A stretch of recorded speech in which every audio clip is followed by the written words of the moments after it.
Shalom. Selamat hari Minggu, Bapak Ibu yang terkasih, dalam nama Tuhan Kristus Yesus. Kita bersyukur atas kebaikan Tuhan, atas pemeliharaan Tuhan sampai detik ini. Dan kita akan memulai ibadah kita pada hari ini. Mari kita siapkan hati kita berdoa untuk mengucap syukur. Tuhan yang baik, kami mengucap syukur buat hari ini. Kami bersyukur bahwa Engkau hadir di tengah-tengah ibadah kami, Tuhan. Kami rindu memberi yang terbaik untuk Engkau. Biarkan Engkau yang disenangkan, Tuhan. Biar Engkau yang dimuliakan, Tuhan. Dalam hati kami, dalam pikiran kami, dalam setiap apapun yang kami kerjakan. Biarkan nama Tuhan yang semakin hidup itu terus menyertai setiap langkah kehidupan kami. Kami mengucap syukur buat hari ini, Tuhan. Kami siap bersuka cita oleh karena nama-Mu yang ajaib, Tuhan. Di dalam nama Tuhan Kristus Yesus kami berdoa dan mengucap syukur. Kami mempercayai Engkau hadir di tengah-tengah kami. Haleluya, amin. Mari kita bersuka cita oleh karena Dia hadir, amin.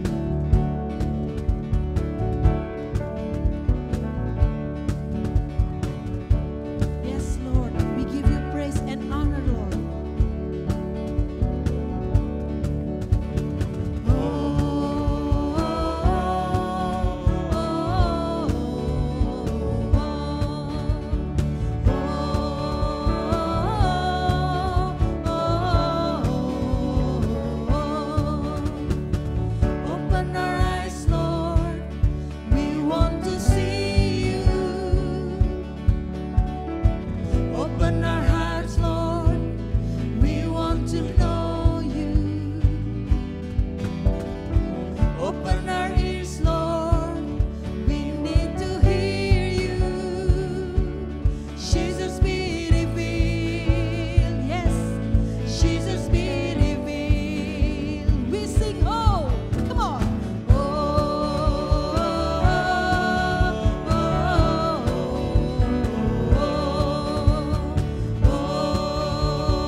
Jesus' way.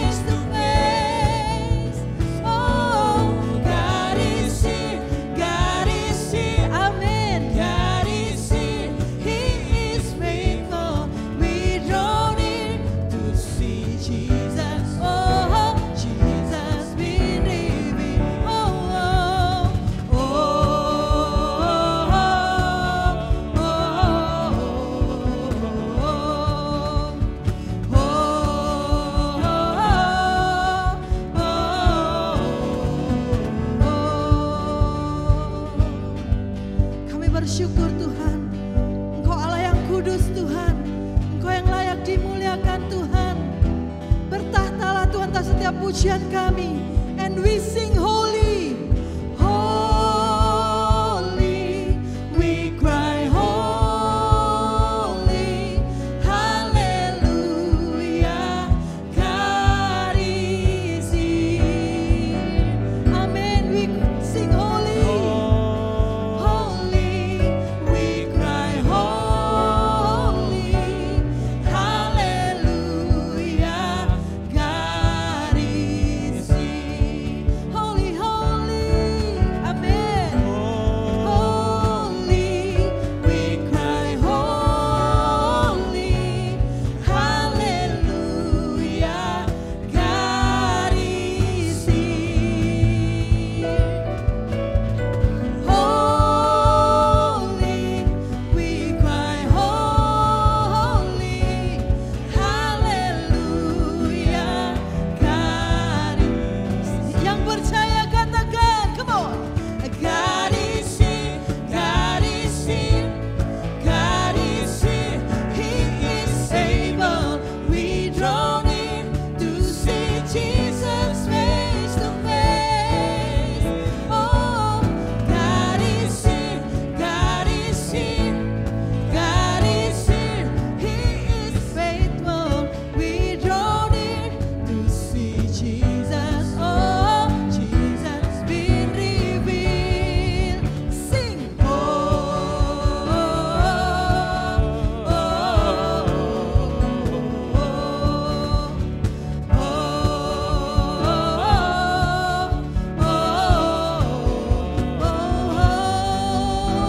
haleluya. Engkau yang dimuliakan Tuhan. Wow, sungguh kami bersyukur. Kami percaya bahwa ada waktu Tuhan. Dan waktu yang Tuhan tetapkan adalah yang terbaik buat setiap kami. Kami memilih untuk percaya Tuhan, bahwa sungguh rancangan-Mu ada bagi setiap kami. Yes Lord. Kami bersyukur Tuhan. Bila Kau izinkan sesuatu terjadi, ku percaya semua untuk kebaikanku. Bila nanti telah tiba waktumu, ku percaya kuasa-Mu sanggup memulihkanku. Waktu Tuhan pasti yang terbaik, walau kadang tak mudah dimengerti. Lewati cobaan, ku tetap percaya waktu Tuhan pasti yang terbaik. Benar Tuhan, kami berserah kepadamu.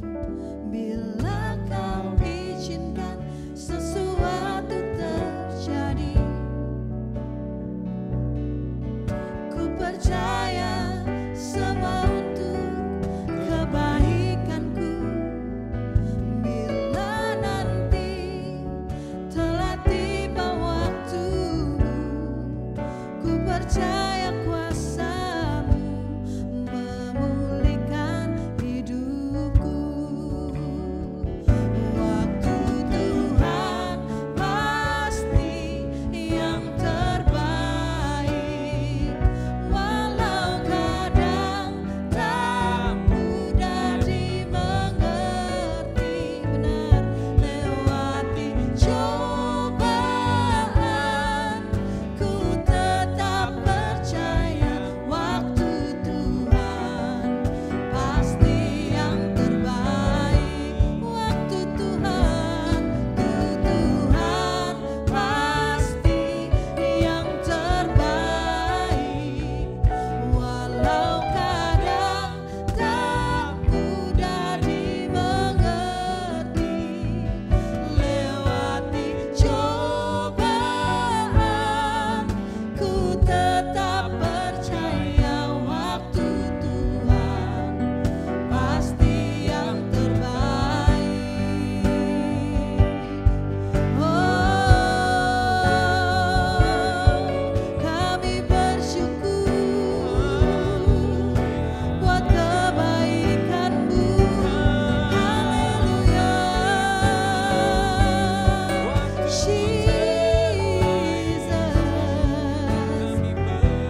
percaya Tuhan, bahwa ada penyertaan-Mu yang sempurna Tuhan.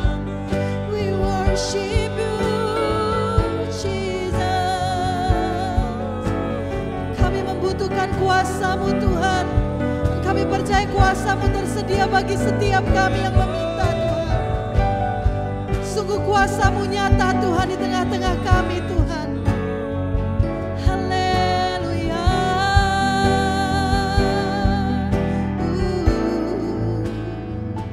Waktu Tuhan pasti yang terbaik, walau kadang tak mudah dimengerti.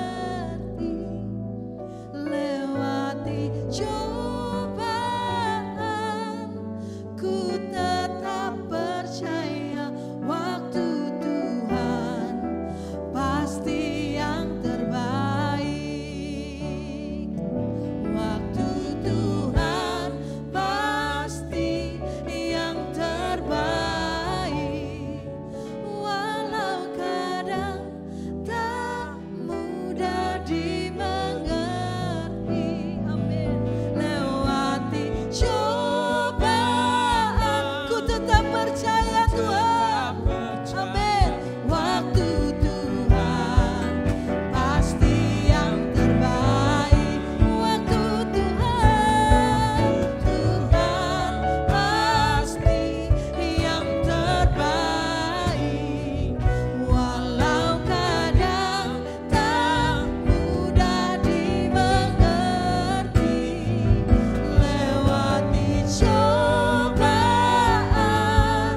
ku tetap percaya waktu Tuhan pasti yang terbaik. Lewati cobaan, ku tetap percaya waktu Tuhan pasti yang terbaik. Lewati cobaan, ku tetap percaya waktu Tuhan pasti yang terbaik. Benar Tuhan, terima kasih buat waktu-Mu Tuhan. Terima kasih buat salib-Mu Tuhan. Salib-Mu telah mengerjakan keselamatan yang besar bagiku. Ku berdiri menyaksikan Kau setia dan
Saudara, ini saatnya kita akan mengambil perjamuan kudus bersama-sama. Dan bagi saudara yang beribadah di rumah bersama dengan keluarga, saya memberikan kesempatan untuk saudara bisa membagikan roti dan anggur untuk anggota keluarga yang lain. Dan kita akan mempersiapkan hati kita untuk menerima perjamuan kudus bersama-sama. Dan saya ingin membacakan satu ayat firman Tuhan yang terambil dari 2 Korintus Fatsal yang ke-12 ayat yang ke-9. Tetapi jawab Tuhan kepadaku, cukuplah kasih karuniaku bagimu, sebab justru dalam kelemahanlah kuasaku menjadi sempurna. Sebab itu terlebih suka aku bermegah atas kelemahanku, supaya kuasa Kristus turun menaungi aku. Saudara, ayat ini adalah ayat di mana Rasul Paulus yang mengalami kelemahan berseru kepada Tuhan. Kita tidak tahu apa kelemahan yang dialami oleh Rasul Paulus, apakah itu sakit penyakit atau orang-orang tertentu yang berusaha untuk selalu menekan dia. Tetapi Rasul Paulus di dalam tekanan, Rasul Paulus merasa lemah. Dan mungkin hari ini kita datang kepada Tuhan di dalam ibadah kita, di rumah kita masing-masing, dan kita mengalami kelemahan itu. Dan kita berseru kepada Tuhan sama seperti Rasul Paulus juga berseru kepada Tuhan. Tetapi jawab Tuhan kepadaku, kata Rasul Paulus, cukuplah kasih karuniaku bagimu, sebab justru dalam kelemahanlah kuasaku menjadi sempurna. Itu jawaban Tuhan kepada Rasul Paulus. Dan prinsip yang sama Tuhan juga ingin mengingatkan kepada kita yang merasa lemah. Dalam kelemahan kita, kuasa Tuhan menjadi sempurna. Kuasa Tuhan hanya bisa bekerja dengan sempurna bukan lewat kekuatan kita, Bapak Ibu Saudara, tapi justru lewat kelemahan kita. Dan karena itu kesimpulan yang Paulus katakan adalah sebab itu terlebih suka aku bermegah, aku bangga atas kelemahanku, supaya kuasa Kristus turun menaungi aku. Nah, hari ini saudara, kita tidak bangga karena kita kuat, kita bangga karena kuasa Tuhan di dalam kita diberikan dengan sempurna pada waktu kita lemah. Mari kita bersama-sama berdoa sebelum kita mengambil perjamuan kudus. Tuhan, kami mengucap syukur karena lewat kelemahan kami kuasa-Mu jadi sempurna. Saat ini Tuhan, kami memegang roti dan anggur. Tuhan, 2000 tahun yang lalu Engkau memanggil murid-murid-Mu dan mengatakan, inilah tubuhku, tubuh yang diserahkan buat Engkau. Setiap kali Engkau makan, Engkau mengingat akan aku. Dan Engkau juga memberikan kepada murid-murid-Mu anggur dan mengatakan ini adalah darah perjanjian yang baru yang dimeteraikan oleh darah yang sempurna. Di dalam ketidaksempurnaan kami, Tuhan, Engkau menyatakan kesempurnaan. Terima kasih Tuhan. Mari kita mengangkat roti ini saudara bersama-sama dimanapun saudara berada. Roti ini Tuhan Yesus katakan, inilah adalah tubuhku yang diserahkan buat saudara dan saya. Mari kita sama-sama makan dan mengingat akan pekerjaannya yang sempurna, pemeliharaannya yang sempurna, penjagaannya yang sempurna atas kehidupan kita. Terima kasih Tuhan, kami makan di dalam nama Tuhan Yesus. Mari kita makan bersama-sama.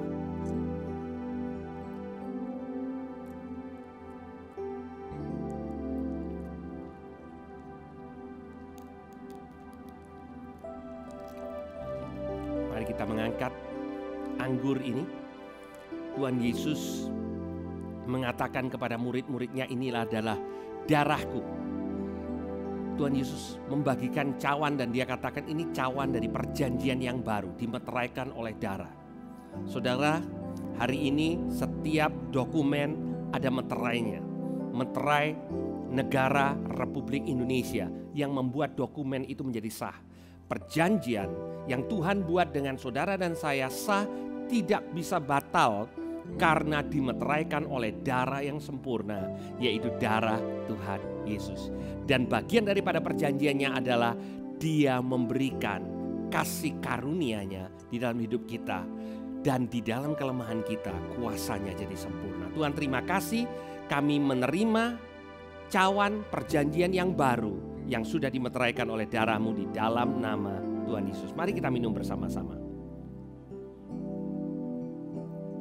Terima kasih Tuhan, kami mendapat bagian dari kesempurnaan-Mu. Kami tahu Tuhan, kami aman karena Allah pencipta langit dan bumi, Raja di atas segala raja, tinggal di dalam kami dan memberikan kekuatan untuk kami. Kami menerimanya di dalam nama Yesus. Yang percaya katakan bersama, amin. Tuhan Yesus memberkati kita. Engkaulah nafasku, Engkaulah sumberku, dengan kekuatan salib-Mu ku dimampukan selalu.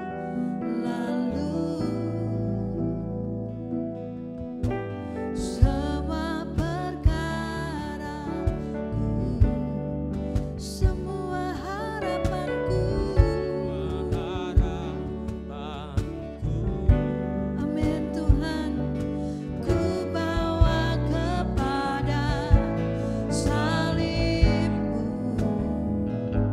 yang menjadi kekuatanku. Salib-Mu telah mengerjakan keselamatan yang besar bagiku, dan ku berdiri menyaksikan Kau setia dan hidup dalamku. Karena salib-Mu telah mengerjakan keselamatan yang besar bagiku, dan ku berdiri menyaksikan Kau setia dan hidup dalamku.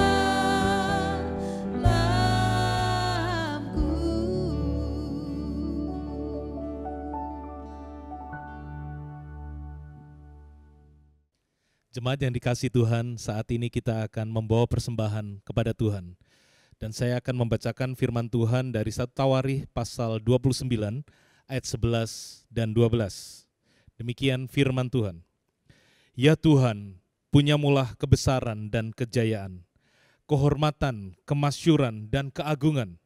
Ya, segala-galanya yang ada di langit dan di bumi.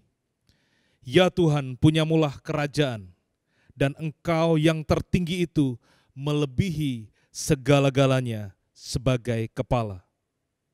Ayat 12. Sebab kekayaan dan kemuliaan berasal daripadamu, dan Engkaulah yang berkuasa atas segala-galanya. Dalam tanganmulah kekuatan dan kejayaan. Dalam tanganmulah kuasa membesarkan dan mengokohkan segala-galanya. Bapak Ibu Saudara yang dikasihi Tuhan, saat kita membawa persembahan, mari kita mengingat bahwa Tuhan yang kita sembah di dalam nama Tuhan Yesus, Dialah yang berkuasa atas segala-galanya. Dialah yang menyebabkan adanya kemuliaan dan kekayaan. Dan kalau saat-saat ini di mana kita bisa melihat bahwa tidak ada kuasa yang bisa bertahan melawan sebuah virus yang melanda seluruh dunia, mari kita ingat bahwa Tuhan jauh lebih berkuasa dari segala pemerintahan dan penguasa. Termasuk dalam hal kekayaan, Dialah yang menjadikan semuanya itu. Dia yang berjanji akan menyediakan, Dia yang memampukan, dan Dia ada Allah yang pasti menolong setiap kita. Mari persembahan yang kita bawa pada hari ini, kita berikan kepada Tuhan. Persepuluhan saudara, persembahan syukur saudara, mari kita berikan kepada Tuhan. Dengan pernyataan Tuhan, Engkaulah yang empunya kekayaan, Engkaulah yang empunya segala-galanya. Dan kalau aku memiliki sesuatu pada saat ini, itulah berasal dari Engkau yang Kau percayakan kepada hidup kami. Mari kita berdoa. Bapa di dalam surga, kembali kami memperkatakan apa yang dikatakan di kitab 1 Tawarikh 29 ayat 11 sampai 12, bahwa sungguh Tuhan punyamulah kebesaran dan kejayaan dan kehormatan dan kemasyuran, bahwa kekayaan dan kemuliaan sungguh Tuhan berasal dari Engkau, bukan dari manusia, bukan dari kemampuan finansial, tapi sungguh-sungguh berasal dari Engkau. Bahkan persembahan yang kami bawa pada saat ini ke rumah-Mu melalui persembahan online dan cara-cara yang lain, biar itu semua adalah sebuah pengakuan buat Tuhan, Engkaulah yang empunya, Engkaulah yang memiliki segala-galanya, termasuk hidup kami, termasuk harta yang kami punyai. Biar persembahan ini boleh menjadi sebuah persembahan iman kami, bahkan situasi yang mungkin sulit bagi banyak di antara kami tetap rindu untuk menabur, tetap rindu untuk mempersembahkan yang terbaik di rumah-Mu. Biar Engkau disenangkan dengan persembahan yang kami bawa pada saat ini. Di dalam nama Tuhan Yesus kami berdoa. Amin. Selamat memberi saudara, Tuhan Yesus memberkati.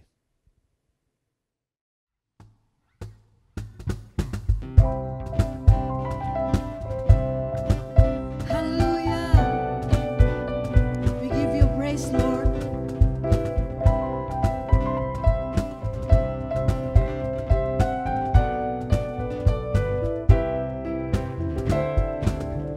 Hanya Kau milikku di surga.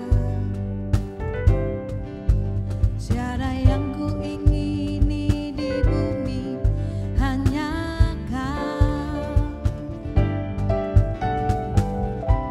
Tak ku andalkan kekuatanku,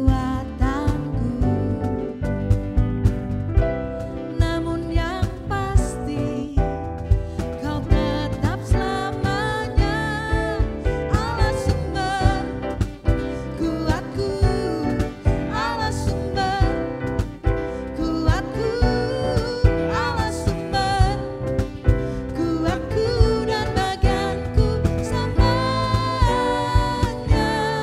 Oh Allah sumber ya kuatku, Allah sumber kuatku, Allah sumber kuatku dan bagianku selamanya,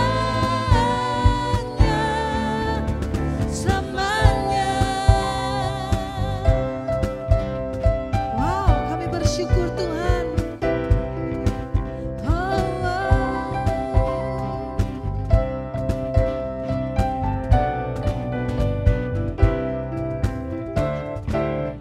Hanya Kau milikku di surga.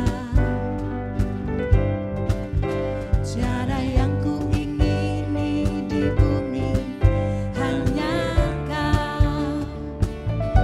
Benar Tuhan, tak ku andalkan kekuatanku,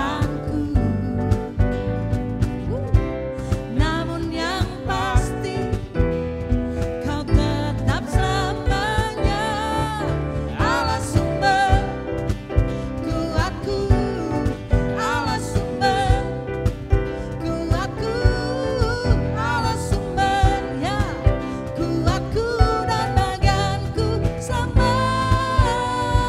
We declare Allah sumber kuatku, Allah sumber kuatku, Allah sumber kuatku dan selamanya, selamanya.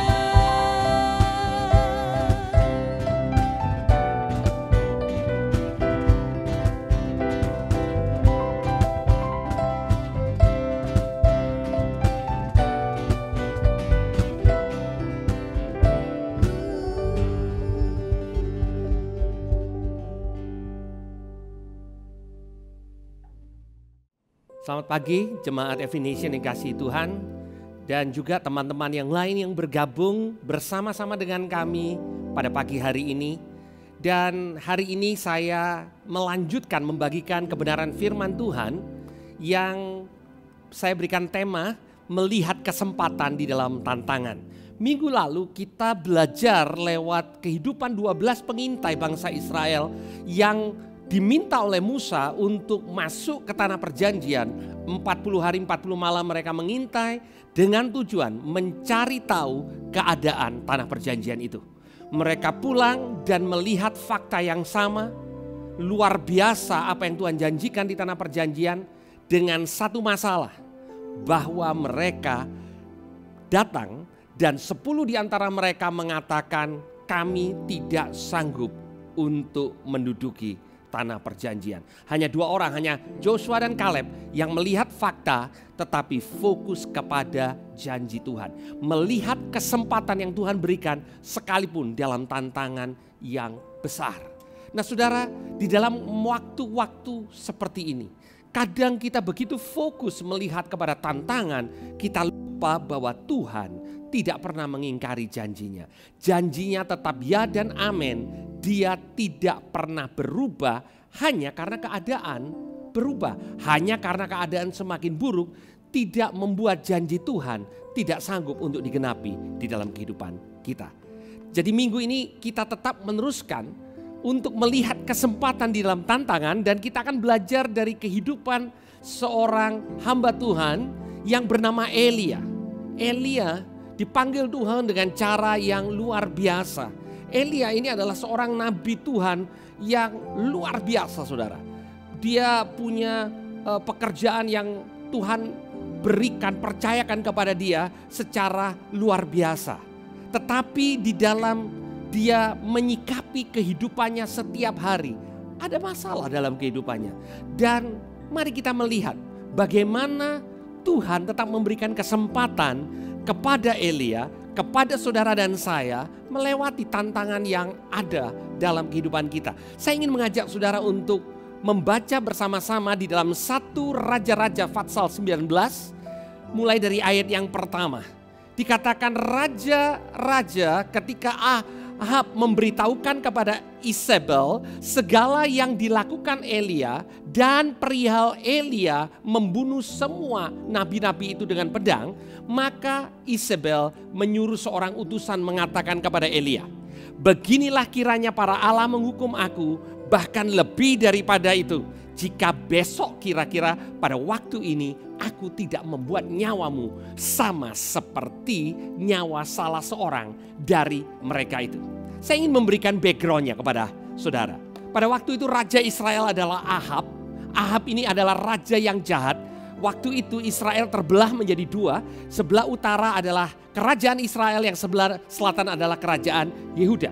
Dan Elia bernubuat dan Elia melakukan tugas pelayanannya di Israel yang bagian utara, di mana rajanya adalah Ahab. Raja Ahab ini menikah dengan seorang perempuan yang bernama Isabel, seorang penyembah berhala yang membawa berhala masuk ke dalam kerajaan Israel, yang membuat bangsa Israel berpaling dari Tuhan. Ya, dan ketika Ahab memberitahukan kepada Isabel bahwa Elia menantang 450 nabi Baal, dan juga bukan hanya 450 nabi Baal, tetapi juga 400 juga orang nabi-nabi yang lain, nabi-nabi Asyera, dan kemudian menantang mereka untuk melakukan satu kompetisi rohani, kalau boleh saya katakan. Ya, mereka berkumpul bersama-sama, Elia seorang diri dan nabi Baal datang bersama dengan orang Israel, saudara. Ya, dan kemudian di Gunung Karmel itu Elia melakukan satu tantangan. Elia mengatakan bahwa Allahku adalah Allah yang dahsyat. Allahku adalah Allah yang sanggup untuk melakukan perkara di luar apa yang manusia bisa lakukan. Kalau Baal bisa melakukan, coba kita buat satu kompetisi. Mana yang lebih besar? Allah Israel atau Baal? Jadi mereka mengadakan satu kompetisi rohani, saudara, ya, di mana nabi-nabi Baal diberikan seekor lembu dan kemudian membangun mezbah dan meminta api turun dari langit. Dan Elia mengatakan kepada Nabi Baal, kalian duluan, minta api turun dari langit. Dan kemudian saudara, sampai tengah hari api tidak turun dari langit. Kemudian giliran Elia menyusun kembali mezbah yang sudah ditinggalkan oleh bangsa Israel.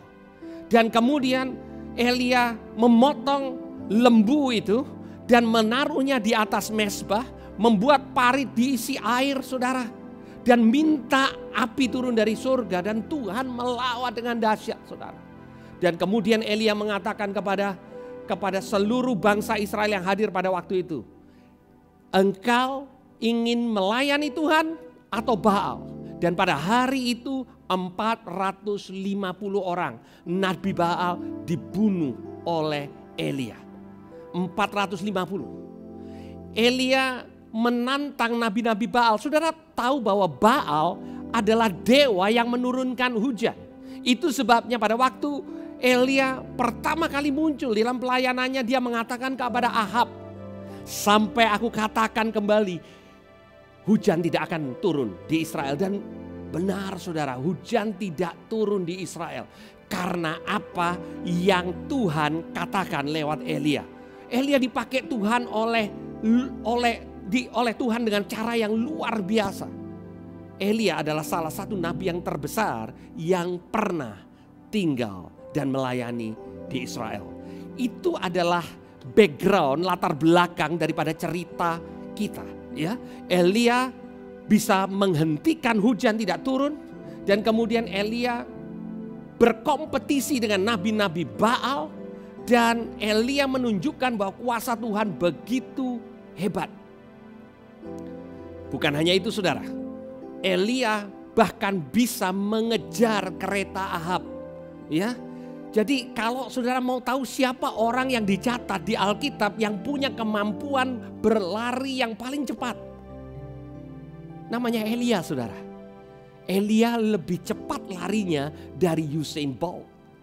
Tapi Elia bukan hanya lari sprint. Elia ini lari untuk lintasan panjang, lari maraton dengan kecepatan sprint yang luar biasa. Jadi Elia ini orang hebat, saudara. Mungkin saudara mengatakan, wow, saya mungkin gak pernah jadi seperti Elia. Elia ini adalah petarung, saudara, ya. Dan itu yang disampaikan oleh Ahab kepada istrinya, seorang wanita yang bernama Isabel, di mana dikatakan Elia sudah bunuh 450 nabi Baal, ya. Kemudian Isabel menyuruh satu orang dan menyampaikan kepada Elia beritanya begini, kalau besok kamu gak mati, maka Allahku akan menghukum aku. Dengan 450 nabi Baal, Elia ini gak takut, saudara. Tetapi dengan seorang wanita yang bernama Isabel, pada waktu utusannya dikirim, ada berita yang membuat Elia menjadi takut. Di ayat yang ketiga dikatakan dari 1 Raja-Raja 19, maka takutlah ia, lalu bangkit dan pergi menyelamatkan nyawanya. Dan setelah sampai di Beersheba yang termasuk di wilayah Yehuda, ia meninggalkan bujangnya di sana.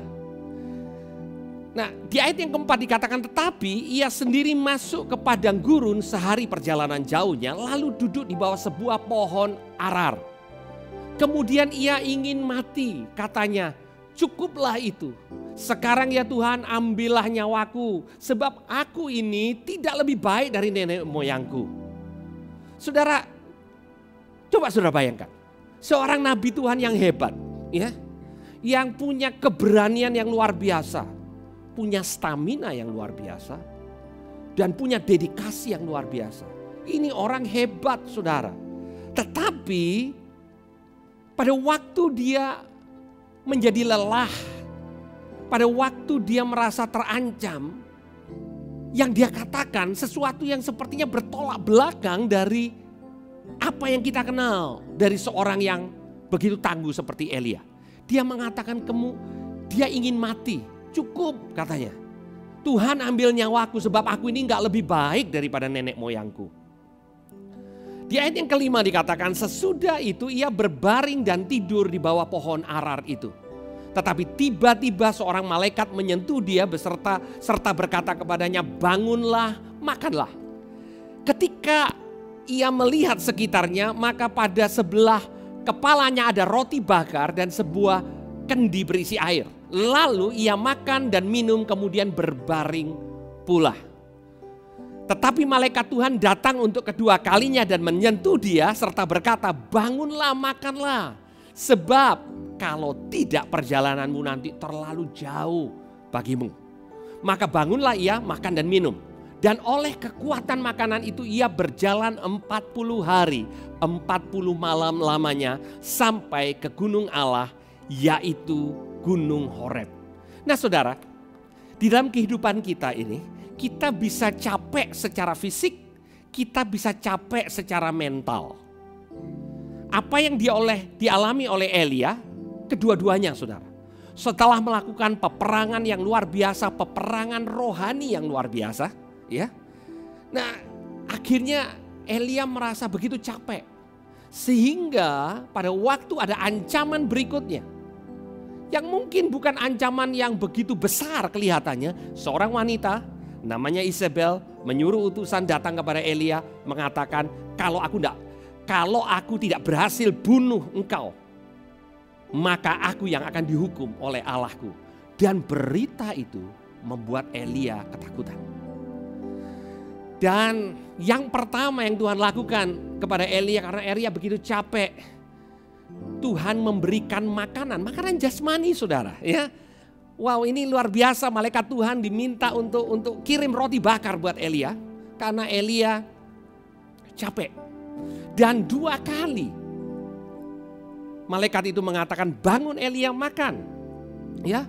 Dan dikatakan oleh malaikat itu, perjalananmu masih jauh, masih 40 hari. Tapi saudara, ada sesuatu yang lebih besar yang dialami oleh Elia, lebih dari sekedar dia perlu istirahat, perlu tidur, perlu makanan. Karena dia mengalami kelelahan yang bukan hanya secara fisik, tetapi secara mental. Dan Tuhan mau memulihkan Elia, sama seperti Tuhan mau memulihkan kita, saudara dan saya.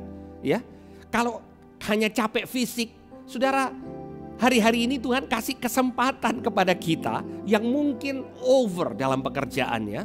Kita tidak pernah punya kesempatan untuk rileks, ya. Mulai dari pagi sampai malam kita bekerja. Hari-hari ini saudara mendapatkan kesempatan untuk beristirahat di rumah. Ya, saudara punya waktu untuk tidur dengan cukup. Saudara punya waktu untuk bisa tenang. Paling tidak di rumah, ya. Tetapi saudara, ada hal yang lain yang menggelisahkan Elia. Bukan sekedar dia perlu disegarkan secara fisik, tapi ada hal yang lebih fundamental yang Tuhan mau berurusan dengan Elia. Dan di ayat yang ke-9, saya meneruskan membaca, di sana masuklah ia ke dalam sebuah gua dan bermalam di situ. Nabi Tuhan yang hebat saudara. Lari ketakutan, habis dikasih makan, pergi ke Gunung Horeb dan bermalam di situ di sebuah gua. Maka firman Tuhan datang kepadanya, demikian. Apakah kerjamu di sini, hai Elia?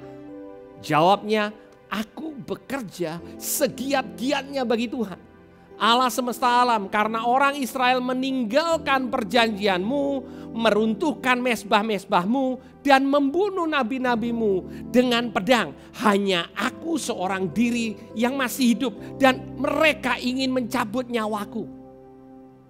Saudara, dalam keadaan capek secara mental, cara lihat Elia menjadi keliru, saudara. Pada waktu Tuhan bertanya kepada Elia, apa kerjamu di sini, hai Elia? Elia yang lari karena ketakutan mengatakan, aku bekerja segiat-giatnya bagi Tuhan dan hanya aku sendiri yang melakukannya. Saudara, nanti kita akan melihat bahwa sesungguhnya Faktanya bukan begitu, saudara. Masih banyak umat Tuhan yang Tuhan keep, yang Tuhan izinkan untuk diproteksi sehingga mereka tidak menyembah Baal. Tetapi pada waktu Elia melihat dengan cara yang salah, atau musuh berhasil membuat Elia melihat dengan cara yang salah, maka stamina rohaninya drop. Dia merasa bahwa dia satu-satunya orang yang berjuang untuk Tuhan. Bahkan sepertinya Tuhan tidak membela dia. Tuhan meninggalkan dia seorang diri. Itu sebabnya dikatakan aku bekerja segiatnya bagi Tuhan. Orang lain tidak, orang Israel murtad, aku satu-satunya. Kemudian dia katakan, hanya aku nabi Tuhan yang masih hidup, yang lain Tuhan izinkan dibunuh. Yang sesungguhnya tidak demikian, saudara.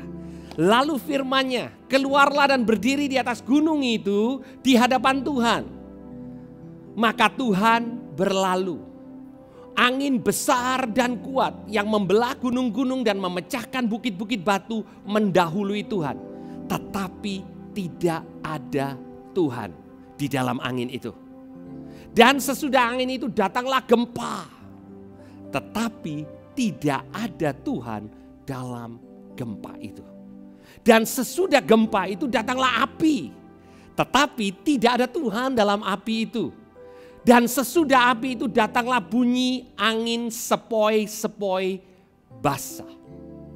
Saudara, Elia terbiasa dengan kehadiran Tuhan yang spektakuler. Api turun dari sorga, sesuatu yang luar biasa. Tetapi kali ini Tuhan ingin menunjukkan dirinya dengan cara yang berbeda. Itu sebabnya pada waktu Tuhan membawa Elia untuk pergi keluar dari gua, dari tempat di mana dia ada. Tuhan memulai dengan mengizinkan angin besar dan kuat yang membelah gunung-gunung. Saudara bayangkan, saudara, ada kedahsyatan yang luar biasa. Angin besar dan kuat, ya, membelah gunung, memecahkan bukit batu. Tetapi Tuhan tidak ada. Ada angin, setelah angin ada gempa, saudara. Tetapi Tuhan tidak ada di gempa itu. Setelah itu ada api. Tuhan juga nggak ada di sana. Ada angin, ada gempa, ada api. Ada kedahsyatan di mana Tuhan tidak ada di sana. Saudara, hari-hari ini saudara, kalau kita tidak hati-hati, yang suaranya besar, yang seperti angin, yang suaranya menakutkan, itu justru mungkin bukan dari Tuhan, saudara. Karena Tuhan ingin menghampiri kita sama seperti Tuhan menghampiri Elia dengan bunyi angin sepoi-sepoi basah. Setiap kita perlu waktu di mana Tuhan boleh berurusan dengan hati kita dengan suara yang lembut. Saudara, hari-hari ini kita kehilangan hiruk pikuk dari ibadah besar. Dari orang-orang berkumpul ribuan orang. Kalau saya boleh katakan, ibaratnya kita sudah kehilangan angin yang besar. Tidak ada lagi api, tidak ada lagi yang spektakuler. Tetapi bukan Tuhan tidak hadir, saudara. Justru Tuhan menunjukkan kepada Elia, seorang nabi yang luar biasa. Kalau engkau terbiasa hanya melihat Tuhan dengan cara itu, maka aku menunjukkan bahwa aku menghampiri engkau dengan bunyi angin sepoi-sepoi basah. Segera sesudah Elia mendengarnya, ia menyelubungi mukanya dengan jubahnya, lalu pergi keluar dan berdiri di pintu gua itu. Maka datanglah suara kepadanya dan berbunyi, apa kerjamu di sini, hai Elia? Tuhan kembali tanya pertanyaan yang sama. Jawabnya, aku bekerja segiat-giatnya bagi Tuhan Allah semesta alam. Karena orang Israel meninggalkan perjanjianmu, meruntuhkan mezbah-mezbahmu dan membunuh nabi-nabimu dengan pedang. Hanya aku seorang diri yang masih hidup dan mereka ingin mencabut nyawaku. Persis sama saudara. Ini pernyataan yang sudah masuk dalam benaknya Elia. Pemikiran yang salah itu sudah masuk begitu lekat sehingga pada waktu Tuhan bertanya tidak ada satu kata pun yang berubah. Dia katakan hanya aku yang bekerja giat. Yang lain sudah undur. Tuhan izinkan semua nabi-nabimu dibunuh. Hanya aku yang masih hidup, itu sebabnya aku capek, itu sebabnya aku pingin mati rasanya. Itu yang dia katakan. Ya. Kemudian firman Tuhan kepadanya, pergilah, kembalilah ke jalanmu melalui padang gurun ke Damsyik. Dan setelah engkau sampai, engkau harus mengurapi Hazael menjadi raja atas Aram. Juga Yehu, cucu Nimsi, haruslah kau urapi menjadi raja atas Israel. Dan Elisa bin Safat dari Abel Mehola harus kau urapi menjadi nabi menggantikan engkau. Nah saudara, perhatikan baik-baik. Tuhan mau menunjukkan kepada Elia bahwa dia bisa memakai sesuatu yang spektakuler, tetapi dia juga bisa menyembuhkan Elia lewat sesuatu yang sifatnya sangat-sangat biasa.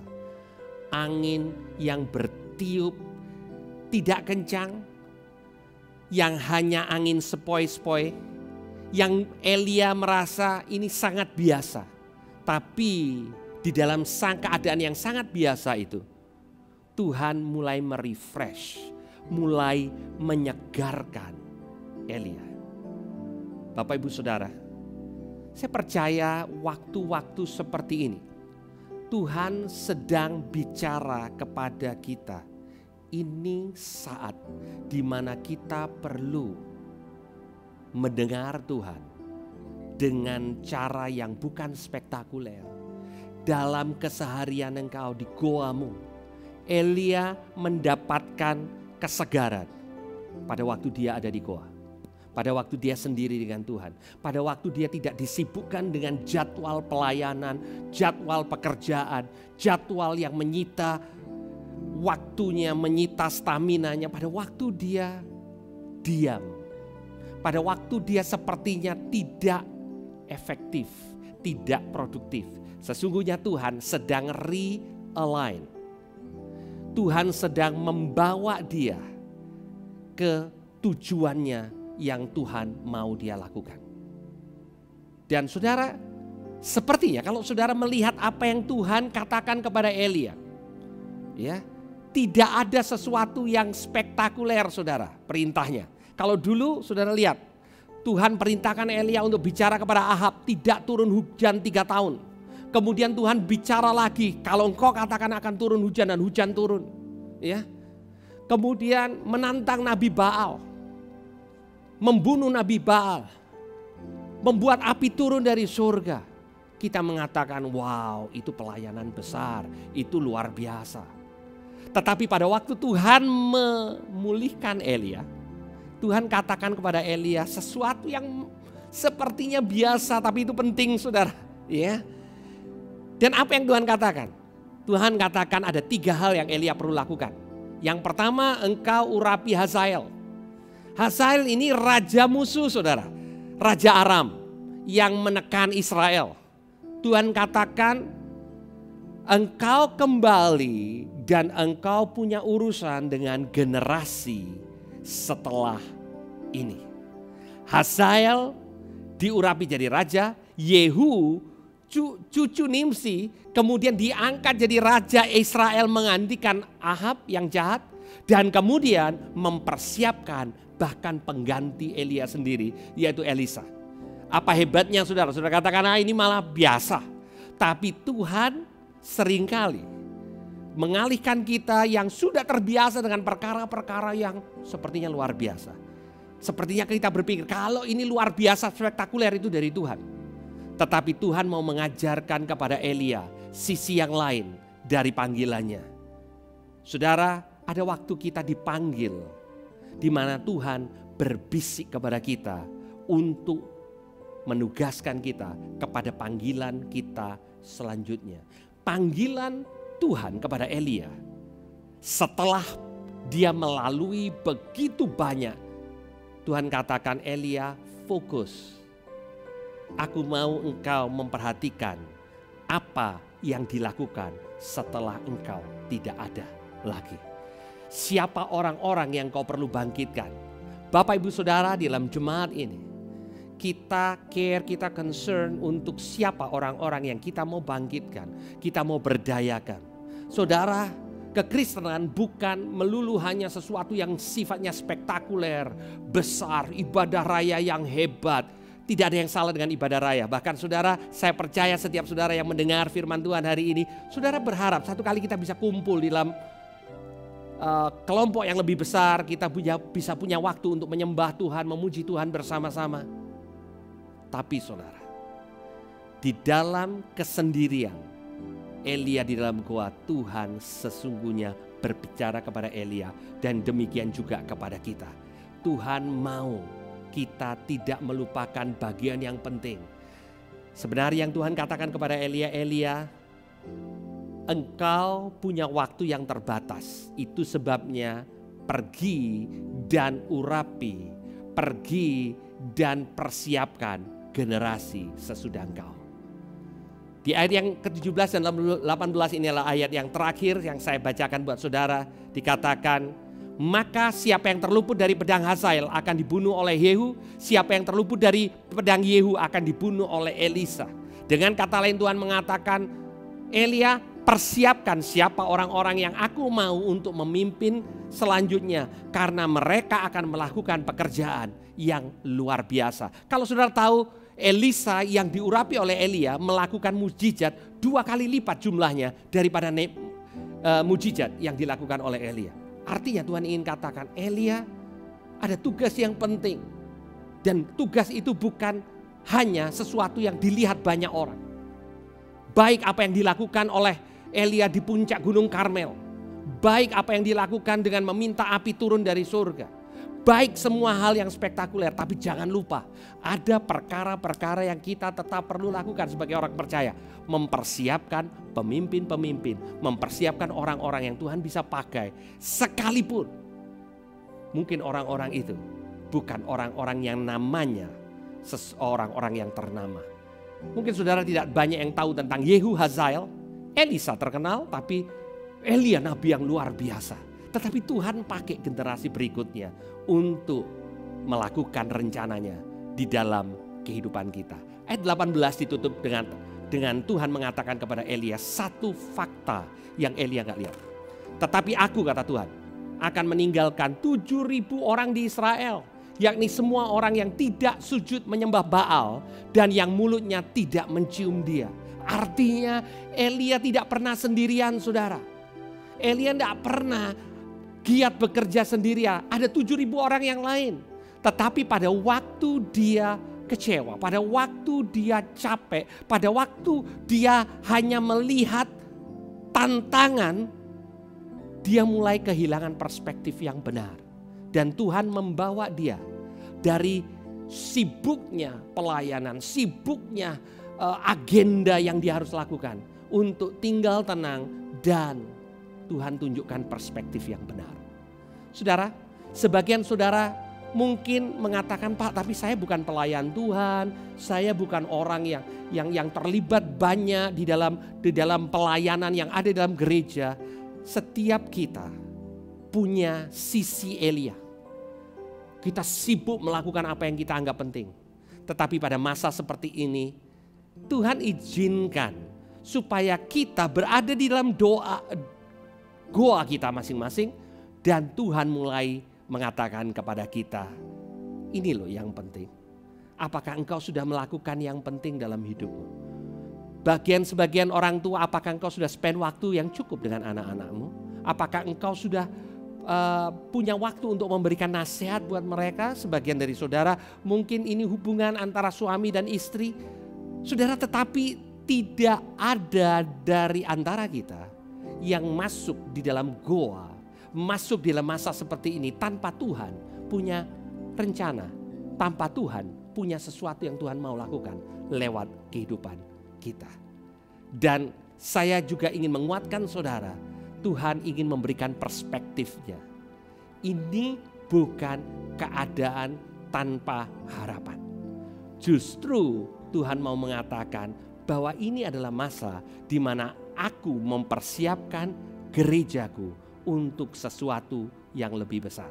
Saya ingin mengatakan kepada setiap jemaat Tuhan, kalau saudara berpikir bahwa masa ini adalah masa yang akan melemahkan gereja Tuhan, saudara tidak melihat rencana Tuhan dengan benar.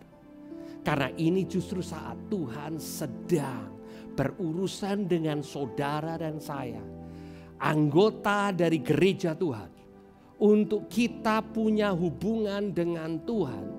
Kita punya waktu di dalam goa kita, di mana Tuhan bisa berbicara kepada kita lewat angin yang sepoi-sepoi dan menunjukkan kepada kita what is next. Kalau Tuhan bicara kepada Elia, Tuhan juga berbicara kepada saudara dan saya, karena kita adalah umat yang Tuhan kasih. Mari kita berdoa. Tuhan, kami mengucap syukur untuk firman-Mu. Tuhan, kami tahu di dalam tantangan ada kesempatan. Di dalam keadaan buruk Engkau berbicara. Tuhan, ada next assignment buat gereja-Mu. Tuhan, Engkau realign. Engkau sendiri Tuhan yang membuat kami berjalan ke tempat yang benar. Tujuan yang Engkau segarkan supaya kami berjalan seturut dengan apa yang Kau mau lakukan dalam kehidupan kami. Terima kasih Tuhan untuk firman-Mu. Tuhan, kami akan mengakhiri ibadah kami pada hari ini. Mari saudara angkat kedua tangan saudara. Saya ingin berdoa buat setiap kita hari ini. Tuhan, hamba-Mu berdoa. Mungkin di antara kami yang mendengar firman-Mu hari ini mengatakan, kami benar, saya merasa capek. Seperti Elia, saya merasa bahwa apa yang saya udah bangun sia-sia. Apa yang saya udah upayakan tidak ada hasilnya. Tapi Tuhan ingin mengatakan kepada saudara, Tuhan membawa saudara ke dalam tempat, ke goa-Mu, karena Dia mau berbicara dan menunjukkan apa next yang ada di depan yang Tuhan sudah sediakan buat saudara. Berkat Abraham, Ishak dan Yakub dilimpahkan dalam hidupmu, engkau diberkati supaya engkau menjadi berkat buat banyak orang. Di dalam nama Tuhan Yesus, yang percaya katakan sama-sama, amin. Tuhan Yesus memberkati kita semua.